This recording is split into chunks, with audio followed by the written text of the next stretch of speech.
எனக்கு ஏற்பட்ட ஆபத்துக்கு காரணம் யாருன்னு தெரியும். உங்க ஃபேவரட் சீரியல்ஸ் இனி டிவிக்கு முன்பே சன் நெக்ஸ்டாப்ல. அத்தை. கண்ணு சொல்லுமா. அம்மா தலைவலிக்குதுன்னு சொல்றாங்க. நைட்டுக்கு என்ன டிஃபன் பண்ணலான்னு இப்பவே பிளான் பண்ணிடலாமா? அதெல்லாம் நான் பாத்துக்கிறேன். நீ ஹெல்ப் பண்ணா மட்டும் போதும். ஓகேயா? சரிங்க அத்தை. மணிகண்ட மாமாவோட கல்யாணமும் நடக்க போறதுனால நம்ம வீட்ல இந்த முறை தீபாவளி களை கட்ட போகுது.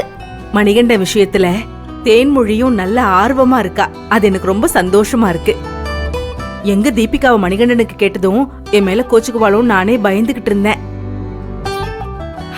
ஆண்டவன் புண்ணியத்துல அப்படி எதுவும் நடக்கல. அப்பா, சித்திக்கு உங்களை பத்தி தெரியாதா என்ன? இல்ல நம்ம மணிகண்ட மாமாவை பத்தி தான் தெரியாதா என்ன? கல்யாணம் நல்லபடியா நடக்கும் அத்தை, நீங்க கவலையே படாதீங்க. மணிகண்டன் கல்யாணம் முடிஞ்ச கையோட உனக்கு மாப்பிள்ள பார்க்க ஆரம்பிச்சிடணும். யாருக்கு மாப்பிள்ள பார்க்கணும்? புனிதா, ஏதாவது வேணுமாமா? சொல்லி இருந்தா நானே வந்திருப்பனே. மா, எனக்கு எதுவும் வேண்டாமா. நந்தினிக்கு வீட்டை சுத்தி காமிச்சிட்டு இருந்தேன். நம்ம வீட்டு கிச்சனை பார்க்கணும்னு சொன்னாங்க.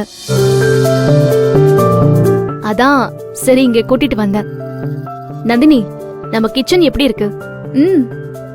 நல்லா இருக்கு. நாம பொம்பளைங்க எல்லாம் அதிக நேரம் இருக்கிற இடம் இந்த அடுப்படி தானே. இந்த வீடு கட்டுறப்போ நான் தலையிட்ட ஒரே இடம் எது தெரியுமா? தோ இதான். இந்த கிச்சன்ல இருக்கிற எல்லா விஷயத்தையுமே நான் சொன்ன ஐடியால தான் எனக்கு கட்டி கொடுத்தாங்க.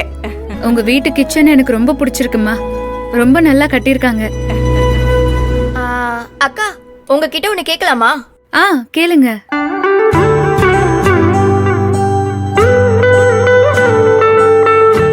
தெரியாத ஒருத்தங்களை கூப்பிடும் போதுதான் சார்ன்னு சொல்லுவாங்க. உங்க ஹஸ்பண்ட் நீங்க எதுக்குக்கா சார்ன்னு சொல்றீங்க?